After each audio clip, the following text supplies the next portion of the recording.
জামাত ইসলামের প্রার্থী।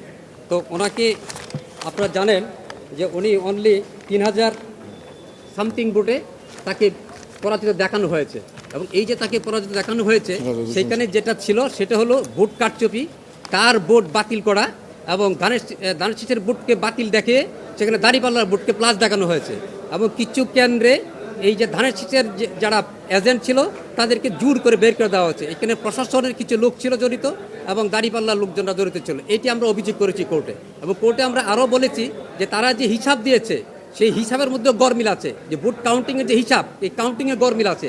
আমাদের যে সমস্ত ভোট ক্যান্সেল দেখানো হয়েছে এইগুলোতে গরমিল আছে। এই গরমিলকে আমরা কোর্টে সুস্পষ্টভাবে ধরিয়ে দিয়েছি যে এই যে দেখেন এইভাবে আমাদের ভোটটা কম দেখানো হয়েছে।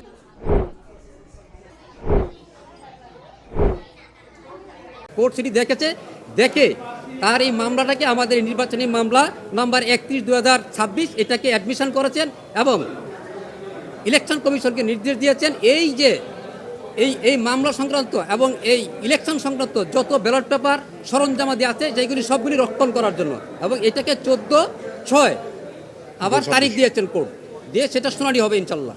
এবং এখানে আমরা যেটা বলতে চাই যে এই যে কারচুপি এবং অনিয়ম, এই অনিয়মটা যদি না হইতো তাহলে এই ধানের শীষের প্রার্থী নিশ্চিত জয়লাভ করতেন।